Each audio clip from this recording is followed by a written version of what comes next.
Kisah akan berfokus kepada seorang pria anak SMU yang senang bermain game. Tapi pada akhir-akhir ini dirinya merasakan bosan yang teramat sangat hingga dirinya memerlukan sebuah tantangan baru dalam hidupnya. Dan entah atas doanya atau kebetulan, dia dan teman-temannya di sekolah, bahkan di hampir sekolah SMU di seluruh dunia, mendapati dan dipaksa berpartisipasi dalam sebuah permainan yang entah dari mana dan siapa yang telah membuat permainan tersebut. Yang mana di dalam aturan permainan tersebut, mereka mendapat hukuman mati apabila kalah di permainan tersebut. Hingga inilah alur film. Tampak terlihat Takahata Shun dengan siswa dan siswi sekelasnya yang berusaha untuk dapat menyelamatkan diri mereka dari permainan darumasan.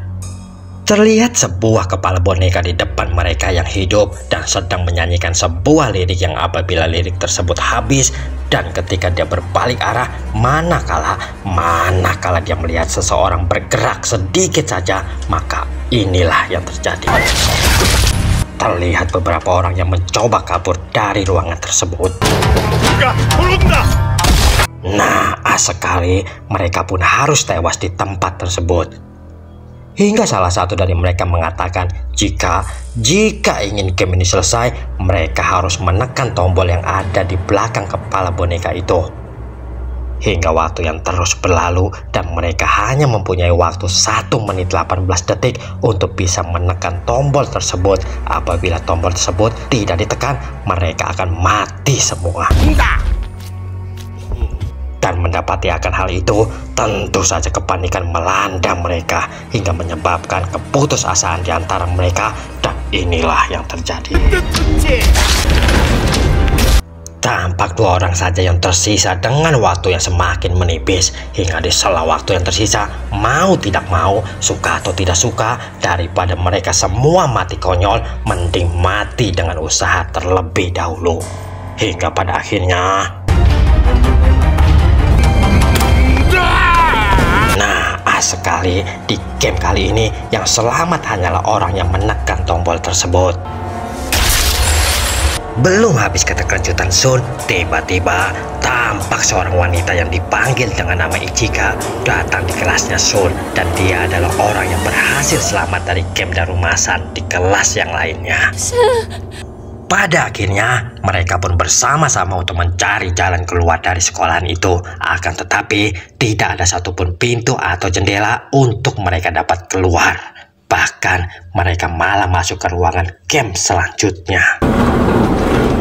Terlihat di ruangan tersebut orang-orang yang juga berhasil selamat dari darumasan. Hingga tidak berapa lama muncul sebuah boneka kucing raksasa di tengah-tengah mereka. Dan tiba-tiba,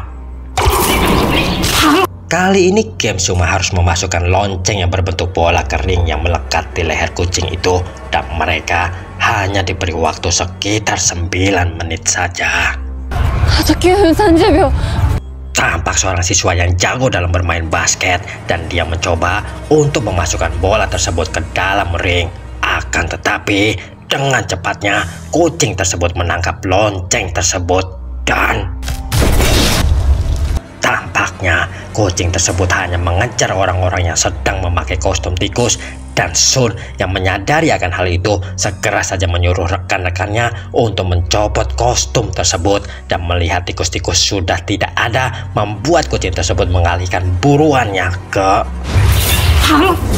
My God, satu persatu dari mereka habis menjadi santapan sang kucing.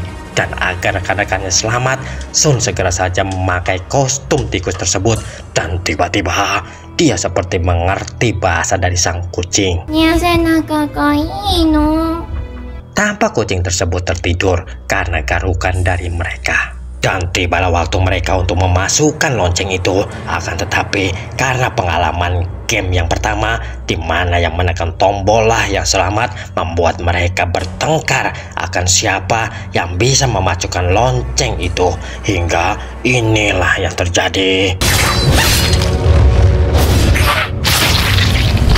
Tampak Shun yang memiliki sebuah ide dan dia menyuruh Ichika untuk masuk ke sebuah ruangan hingga mereka kembali ke tempat itu dengan 2 bola yang dilapisi oleh kain.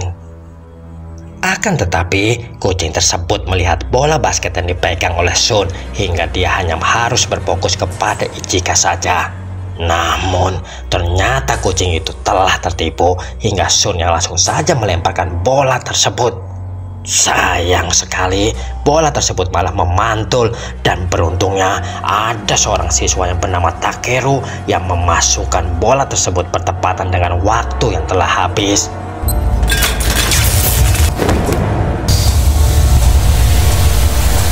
Hingga ada berita yang disiarkan di televisi di mana SMU di seluruh dunia bernasib sama dengan Sun dan rekan-rekannya, hingga memperlihatkan sebuah kotak besar yang nampak melayang di atas kota, dan tampaknya itu adalah tempat di mana siswa dan siswi yang berhasil lolos pada game kedua.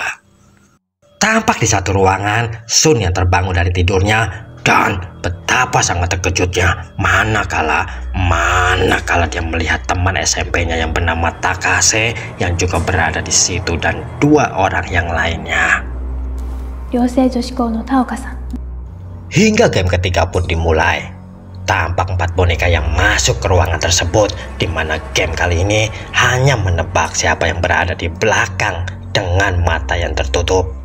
Dan mereka hanya diberi waktu beberapa detik saja untuk bisa menebak. Dan kalau tebakan mereka salah atau tidak bisa menjawab, inilah yang terjadi.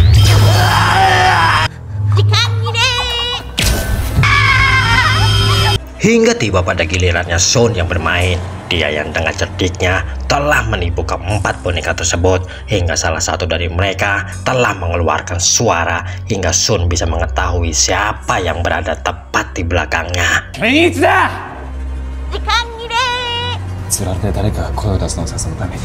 Hingga game yang ketiga selesai tanpa Takase yang ikut bermain, dan mereka pun mendapatkan kunci untuk lanjut ke game selanjutnya. Saat mereka keluar ruangan, mereka bertemu dengan seorang pria yang sedang dikejar oleh sebuah boneka, yang mana dia akan berhenti mengejar manakala yang dikejarnya tampak bergandengan tangan dengan orang lain. Hingga tidak lama berselang, terlihat Ichika yang juga sedang dikejar oleh boneka yang tadi. Hingga dengan cepat, Sun yang melihat hal tersebut bergegas melepaskan tangan Takase untuk bisa menyelamatkan Ichika.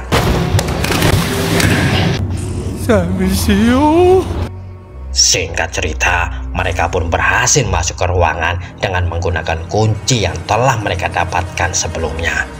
7 orang yang berhasil selamat. Dan kali ini mereka harus berhadapan dengan patung beruang yang memberikan sebuah pertanyaan dan mereka harus menjawabnya dengan jujur. Dan apabila ada indikasi salah satu berbohong, sang beruang memberikan waktu agar mereka mencari tahu serta menunjuk siapa yang telah berbohong. Dan permainan pun dimulai. Sukina tabemono wa nan desu ka? Sushi kana? Ramen? Niku? Paseri? Kare? Omelette, milk crepe. Dan ketika sudah disepakati bersama siapa yang sekiranya berbohong, saat itu juga pertanyaan kedua pun berlanjut dengan pertanyaan, apakah kalian menyukai Sun? Mendengar pertanyaan barusan, kedua wanita tersebut pun segera menjawab iya, sementara yang lainnya mengatakan tidak. Mendengar akan hal itu, tentu saja sang beruang berkata bahwa ada yang sedang berbohong, hingga kali ini Takase lah yang menjadi korbannya. Sun yang marah pada akhirnya menyadari akan sesuatu, bahwasannya yang telah berbohong pada permainan ini adalah sang beruang. Dia bukanlah beruang putih, melainkan beruang yang hitam jahat, hingga game pun selesai. Mereka yang tersisa pun tinggal 5 orang, dan game yang telah menunggu mereka adalah game tendang kaleng, di mana yang kena bagian jaga harus mengambil kaleng dan meletakkannya di tempat yang sudah ditentukan, dan yang keempat orang lainnya harus lari bersembunyi hingga sebelum matahari tenggelam. Penjaga harus mendapatkan minimal 3 orang dan harus menyebutkan namanya lalu memasukkannya ke ruangan penjara. Dan jika salah satu yang sembunyi ingin menyelamatkan ketiga teman yang dipenjara, dia harus menendang kaleng tersebut dengan konsekuensi kaleng tersebut akan meledak. Dan permainan pun dimulai. kocokan sudah keluar dan Takeru lah yang dapat bagian jaga. 俺が鬼だ。行こう。 Alih-alih dia memanjat bangunan untuk mengambil kaleng, malahan dengan cepat dia mendapatkan kaleng tersebut dengan bantuan salah satu boneka. Hingga tidak perlu waktu lama, dia telah menemukan dua orang yang bersembunyi, disusul dengan Ichika yang juga dengan mudahnya tertangkap. Sementara itu, Sun yang bersembunyi nampak melihat baju besi di sudut ruangan, hingga inilah yang terjadi. Melihat akan hal itu, Takeru yang mengira kalau Sun akan menendang kaleng tersebut dan dengan menggunakan jira besi tentunya bisa mengurangi efek dari ledakan. Akan tetapi, Takeru salah. Sun malah mengaitkan rantai ke tubuhnya Takeru, lalu Sun sengaja menjatuhkan dirinya dengan melompati bangunan tersebut. Saat Takeru sedang berusaha untuk menarik rantai tersebut, Sun sudah naik kembali ke atas kastil dan bergerak mendekati kaleng itu, bertepatan juga dengan Takeru yang juga berhasil mengangkat jira besi tersebut. Hingga inilah yang terjadi. Oh my god, ternyata mereka telah ditipu mentah-mentah. Tidak ada ledakan dari kaleng tersebut dan game pun berakhir. Mereka pun diberikan suguhan kembang api yang sangat banyak hingga masing-masing mendapat satu hadiah es krim. Akan tetapi tidak semudah itu Petkuso. Terlihat tulisan yang ada di batang es krim itu dan Bye-bye. hanya dua orang saja yang berhasil selamat, yaitu Sun dan Takeru. Dan film pun tamat. Pesan yang bisa kita ambil dari film ini adalah jangan kebanyakan main game, bisa sangat berbahaya. Apalagi mainnya lupa makan, lupa minum, dan lupa tidur. Terima kasih bagi kalian yang sudah menonton alur film ini sampai akhir. Mohon maaf kalau ada kekurangan. Kita jumpa pada alur film yang lainnya. Hingga saya harus ucapkan